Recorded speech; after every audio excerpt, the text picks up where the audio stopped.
What's up, guys? Welcome to ExZacklyGaming. My name is Zach, and today we are back with more 60 Parsecs. That's right. Last time we left off, we set out on a new adventure with Emmett as captain and our two trusty crewmates. Jeez, can't think of words tonight, guys.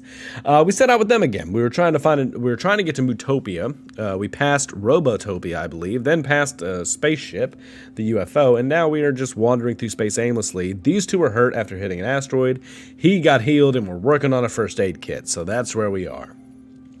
We're receiving a transmission for that small relay. Do you want to be the best version of yourself? At Genotex, we believe you should be whoever you want to be. That's why we offer you the possibility to alter your own genes. Our new line of products will change the way your body sweats. Your sweat can smell like roses, rain, or if you're more culinary inclined, time. Every cent your race enjoys can be yours for the small price of a quasar. Transmit it back if you want to receive a free sample of our product along with the catalog. I don't know why catalog was said like that, but I had a theme going. Do you want their free sample, Captain? Yeah, why not?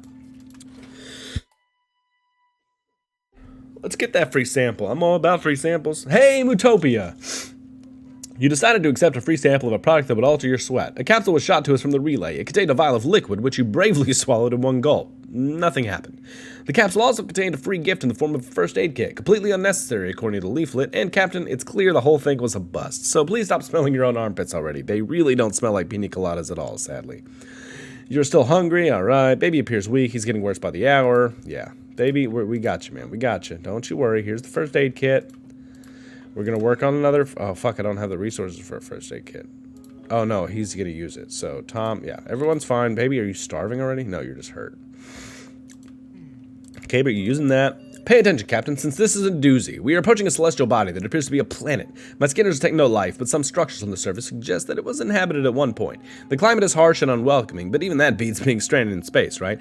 A landing can be attempted, but steering the ship will require exceptional eye-hand coordination. Not hand-eye coordination? Luckily, you're pretty agile, so you shouldn't have much trouble. Bearing that in mind, should I initiate the landing protocol? Hell yeah, we made it to Mutopia. Wow, alright. I can't believe we made it. We were out in space for quite some time. Hopefully, Emmett didn't get hurt again. Son of a bitch, Emmett got hurt again. Mutopia. Can you hear me, Captain? Get up. You remember what happened? Well, you attempted an emergency landing, but the shuttle has crashed. I'm afraid the vessel got seriously damaged and the communications console's in pieces. I believe it's not beyond saving, though. It will take me a while to calculate the optimal way of conducting the repairs. Please remain patient. For now, take a moment to take in your surroundings. Who knows? Perhaps this place will turn out to be some kind of Mutopia. Wait, did I just moo? What a weird glitch. I'm in Utopia, obviously. Captain, the expedition module in the back of the cabin is now active. My advice, order someone to put the spacesuit on and send them outside. The shuttle will have to do for now, but it's not fit to be a permanent shelter. One small step for Astro Citizen, one giant leap for whatever is left of humanity. Tom still looks hurt. Yeah, you were severely hurt. Shit. Alright, baby is just starving, though, so that's good news. I mean, that sounds weird, but it is technically good news. We definitely need another first aid kit. And we got to get baby out there. So, baby, go find food for us, please. What's going to take you the least amount of time? Or be the least dangerous? All these are going to take you the same amount of time. So, go to the place where you can get chemicals. Go to the swamp, baby. I believe in you. Yeah, bring the mask. And bring the book. Yep, go. Go, baby. I believe in you.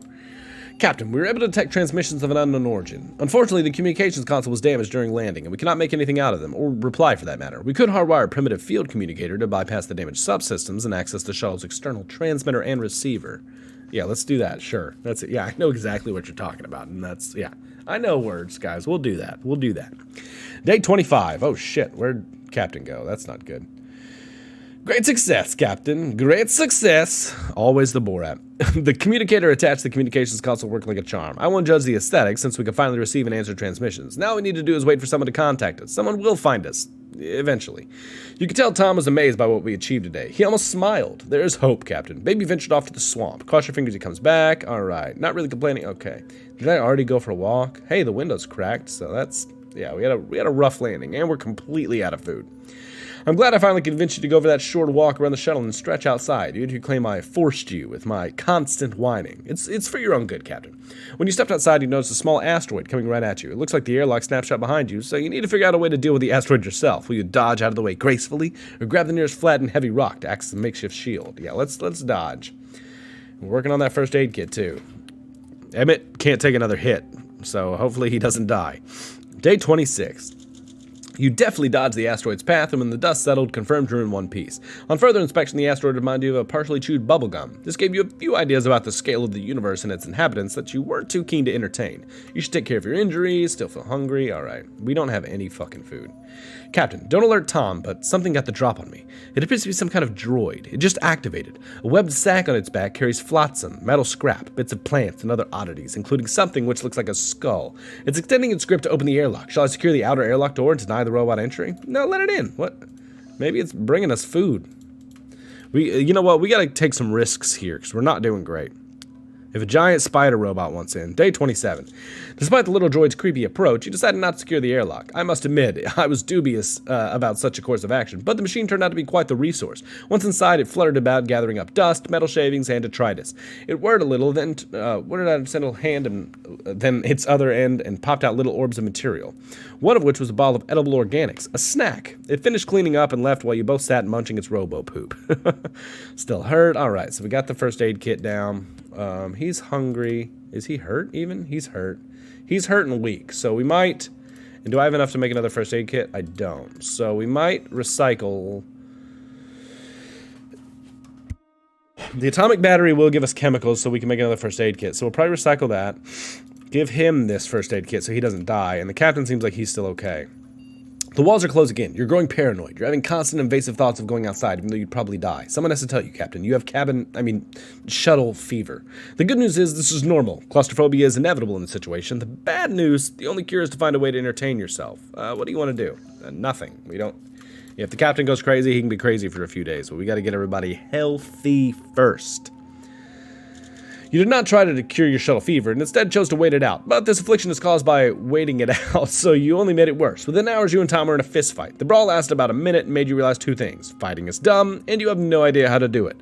Like it all, beaten and bloody, you stood up and hugged it out. Still feel hungry? Tom keeps asking for soup or cyclone operations. Good news, Tom is not hurt anymore. Hey! And he's not weak, so that's good. Let's start working on our first aid kit for the captain. He's still hurt.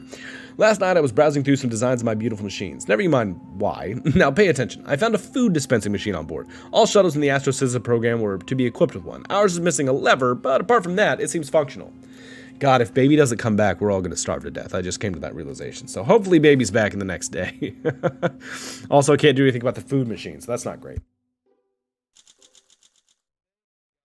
Thank God Baby's back. I held a vote while you were asleep and won, 1-0. Vendi, the machine I mean, had to go. She would have driven me crazy with her limited programming and constant food queries. There's no reason for you to be mad. She wasn't giving up the soup rations to you either. If you look through the airlock, you can still wave goodbye to her. She floats away. Why is she floating? We're not in space. Of course, if you're unhappy with the assortment of machines that populate the ship, you're free to file a complaint form, number THX1138. Your objection will be considered as soon as you reach a new homeworld, you ungrateful bastard. Baby has completed his wild romp in the swamp. Swamp. He seems a bit sickly, in need of food, and upset, but of paramount importance is that he is not an alien doppelganger, we think. You pay attention as he begins to recount his boggy episode. Baby tripped over a weird idol that released a deadly cloud of poison gas. Thanks to the mask, he wasn't harmed, and the gas corroded the mask filters, though. The handbook allowed Baby to identify which swamp plants could be harvested for their chemicals. The swamp is chemically rich. Baby harvested many useful compounds. Baby brought back a shovel, at least it looks like one. Who scattered all these cans so far away from Earth? Weird. Anyway, Baby found some soup outside. Quite a trip, eh? Good thing Baby is home safe. Alright, looking good. Everyone's doing well. Now we just need a few more days for this to go over, and we'll be looking swell. Good news, Captain. We've got an incoming transmission. Playing now.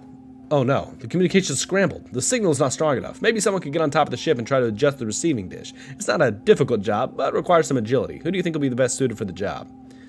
Probably the captain, even though he's... Oh wait, Baby's flexible? Wow, okay. Yeah, let Baby go then. Thanks, Baby. Alright. Day 30. Goal achieved. Await contact. Exciting news, Captain. Baby was able to adjust the receiving dish on the top of the ship, making our satellite reception much better. Now, next time we receive a transmission, we should be able to hear it loud and clear. All we need to do now is wait to be contacted again. Let's be patient, Captain. Our rescue might finally be within reach. You're still injured. Baby remains more loyal. Baby's complaining about the lack of rations. Alright, but he's not starving, so... Well, you know what? We'll give food to everybody, just since Baby's about to... Baby, you're going out again. I don't know if you know this or not, but you are.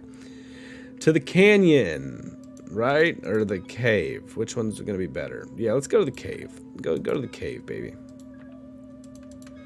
See if you can find some more food. Take a mask and take a shovel.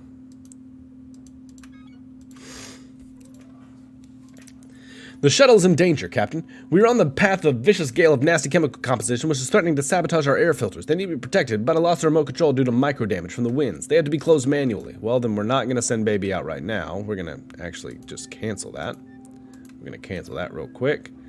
Now we can... No, is he still supposed to be going out? No, don't go out, baby. I want to cancel that. Don't bring the mask. How about that? Yeah, you can go, just don't bring the mask. There we go. Easy peasy. Just bring a shovel and that's it. Just bring a shovel. Alright. Use the mask. Oh, yeah, he's not doing great.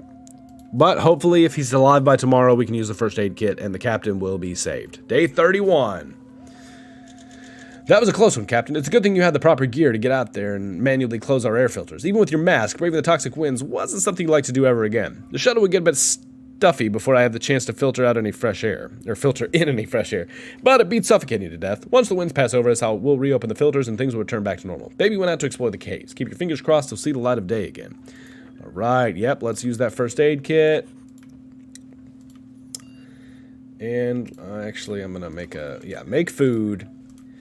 Captain, I found something interesting on the surface of the planet. Looks like somebody passed their time by playing supersized versions of tic-tac-toe, but never completed this particular game. The game pieces consist of minerals that we could use now. I'm not one for ruining someone else's fun, but I think the winner is clear by looking at the board, so they shouldn't mind if we mess up their O's and X's. Should we take the liberty of gathering those pieces and using them as resources? Yeah. Yeah, we definitely should. Why wouldn't we? Why? Like, what happens if we don't? Do they come back and finish their game of tic-tac-toe? Who knows? Maybe next time we won't. Just see what happens. The dismantling of the supersized tic-tac-toe game in progress was a success. Whoever abandoned it was nowhere to be seen, and you returned quite a hefty load of minerals. Yes, they were a bit hard to carry to the ship, being ginormous and all, but you performed splendidly. That'll teach them to leave their toys lying on the floor, or planet surface in this case. I'm sure nobody will mind. You still feel hungry. Tom keeps asking for soup. Crafting complete. New item available. Soup. All right. Wounds have healed. You know what? We've made a good recovery considering everything. Considering that we didn't land till like day 24 or 5, and we all were hurt upon landing. So I'm proud that we've made it this far. Let's make another first aid kit immediately.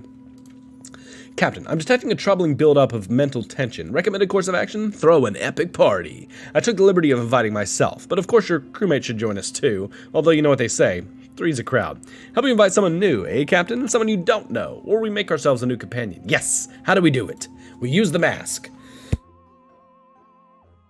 We use the mask, we make a new friend. We're working on a first aid kit, and hopefully baby will be back by then and not hurt, so we don't have to immediately use the first aid kit and make another one. Day 33. The party was a hit, Captain. I loved how you put the mask in front of you and pretended it's a person, a mysterious Dolores, apparently. Could you tell me again who won the staring contest? One way or another, the party with the mask was a success. You feel much better now, though. Saner, even. Who would have thought? You could use more rations. Peak mental condition. Like to see it. Captain, there appears to be an error. Error. I am broken. Please fix me. System error. Quick action required. System error. Please, Captain, do something. Do something. I'm not sure how long I can stay operational. Act fast. Well, good thing I'm a genius, so that should be able to work. Come on, day 34, we got it. Good morning, Captain. Thank you for fixing the error that made it difficult for me to communicate. You were quite a hacker, I admit. Well, that's a relief. Who knows what would have happened to me if it wasn't for you. Thanks, Captain. You remain very mentally stable. Okay, and I'm starving, though, so I think we can go 2 days while starving. Captain, it appears the species who lived here in ancient times worshipped a cow deity. Bovine iconography is everywhere, including on their fitness equipment. Take this weird machine Tom discovered outside the shuttle, for example. The Meandertron 5000 mimics a cow's behavior. You turn it on and it meanders aimlessly, sitting, walking in circles, joining groups of other Meandertrons. Okay, there has to be some benefit to using this thing. Will you have someone try so we can find out? Yeah, Tom, go ahead. You know what? Yeah, go ahead, Tom. Tell me how it goes. You found it, man. It's only fair that you get to use it. You tested Tom's fitness. Oh, fuck, baby's dead. Oh, God, I just saw that. Oh, God. Okay. Well, Tom, you're going out next. You tested Tom's fitness by having him use the Meandertron 5000. The results were not great. He followed the bovine-like fitness machine around the shuttle until Tom simply had to quit. Unfortunately, the benefits of using this device only come after sticking through the entire workout, and Tom didn't. So while he may be sweaty, tired, and filthy, his general fitness didn't improve. I'm worried about Baby. I think you should accept that he took a spill of the fatal variety. Your stomach remains empty. You can always craft some soup. Okay, and Tom looks starved. So both of these guys are going to eat our last 2 cans of soup. We're going to make soup. Not that it's going to help a whole lot, but Tom's got to go out. Captain, are you all right? Those weird spots on your arms are a little worrisome. Can you see them? Please wait while I search the medical database. Searching. Unfortunately, I am unable to identify your affliction. I'm afraid you'll have to diagnose it yourself. That shouldn't be too hard. Doctors are overrated. Can you do that, Captain? Yeah, he's got it. Right, and Tom, you're going to have to go out to the desert. No, go to the canyon. Go back to the swamp, actually. Yeah, back to the swamp and bring nothing. Actually, no, don't go to the swamp. Go to the canyon. Since the swamp, yeah, go to the canyon. Yeah, you don't need to bring anything. You're fine. You're fine. All right. Well, we got to go. So you guys eat the last of our food. We'll make another food. And I'll just start making food. Weird spots appeared on your body yesterday. Luckily, you found a solution in the handbook. The spots were the first symptoms of a potentially dangerous and highly shameful ailment. At least it was easy to cure. All you needed to do was follow the step-by-step instructions in the handbook. Tom went off canyoning. I'll monitor for his return. Right, let's keep making soup. Why not? I'm detecting a huge energy surge beneath the surface. Seismic waves. I think there's an earthquake coming. The shuttle is sturdy, but this ground isn't. The soil has a high potential to liquefy when the earthquake hits. There's a better patch of rocky ground a few yards ahead. You can use the shuttle's thrusters to scoot onto it, but if you overshoot, you'll be on even worse ground than you are now. Yeah, let's attempt it. Tom's feeling alert, I'm sure. Not Tom. Emmett's feeling alert, so we got this. Day 37. You use the shuttle's thrusters to scoot onto a better patch of ground, coming to rest on the edge of a rocky soil the moment the earthquake hit. For a few nightmare seconds, the shuttle bucked to and fro like a bad atmospheric entry, but the shaking stopped, you opened your eyes, and the strangest silence followed. Then, you laughed. You're still quite alert, your stomach feels rather empty, Tom is still out on an expedition, and crafting completed soup. Let's hope Tom returns soon, make another soup. An alien vessel's approaching. Their ship is rigged with a light show, synced to the music they started blasting as soon as we opened comms. Captain, they're playing rockabilly. The aliens claim to be of the Dance Lord tribe and are searching for the best dancers in the galaxy. They've challenged our tribe to a dance-off, specifically a sock hop. If you don't accept, they will vaporize us with their ultra-high-frequency speakers. How will you defeat the Dance Lords? Yeah, we're flexible. Let's try it. Day 38. You accepted the Dance Lord's challenge. They beamed you up to their ship and you lit up the dance floor as soon as you stepped on board. After taking your shoes off, it is a sock hop. You sock hopped straight to their leader, Warbop, but he was no match for your wicked footwork and incessant snapping. Warbop acknowledged your skills and let you go with his blessing. He even refilled our supply of chemicals. The sock hop ended with everyone sipping non-alcoholic fruit punch from a big glass bowl. Captain, I think you've been practicing your moves in the mirror. Hey, we got 25 chemicals, still feel hungry, and we made some more soup. Let's make even more soup. Captain, it's finally happening. We're receiving a transmission. It appears to originate from somewhere on this planet. Let's have a listen. Oh, that's interesting. It turns out there's a group of fellow crash survivors out there. They're also trapped on the planet, but seem to have some resources that you lack. Perhaps with their supplies, you'd be able to get your ship off the ground. A member of this group is still on the line. Will you attempt to befriend them or try to threaten them to establish your authority? Yeah, use the genius intellect. Don't use the thing we're barely good at. Oh, hopefully Tom comes back. Yesterday, you spoke with a group of other survivors. Thanks to your considerable negotiation skills, you're able to find out more about them. It turns out that the other survivors are in fact prisoners from a crashed convict ship. A lot of them have committed major crimes, but they seem as determined as you are to leave this planet as soon as possible. That might make them good allies as long as you're willing to trust convicted felons. You asked the prisoners for some time to decide whether you'll cooperate with them. They agreed and promised to contact you again shortly. Better make up your mind by then, Captain. Tom hasn't returned. Yeah, that's not great. And we're starving. We can wait another day, though. So let's build more food. I mean, yeah, for lack of a better word. Captain, have you noticed things on the shuttle have been moving around slightly? Just an inch this way or the other, but still. I'd be ready to write it off as micro vibrations, but I'm not registering any. If you focus on observing this movement, we can perhaps glimpse the deeper truth behind it. But since it's just a minor annoyance, it might not be worth your attention. Oh, we're definitely investigating that phenomenon. Day 40. Hey, Tom's back. Good job. You've taken the time out of your busy schedule to keep an eye on small objects around the shuttle. Yes, some are definitely moving around, especially when you're not looking, seemingly of their own volition. You isolated the items that were most often influenced by this phenomenon and secured them so nothing falls off the shelves and tables. This practical approach to the problem made you feel really smart. Tom successfully completed his mission to find the mysterious signal. He seems to have been hit by falling rocks, needs food, and keeps muttering about the echoes.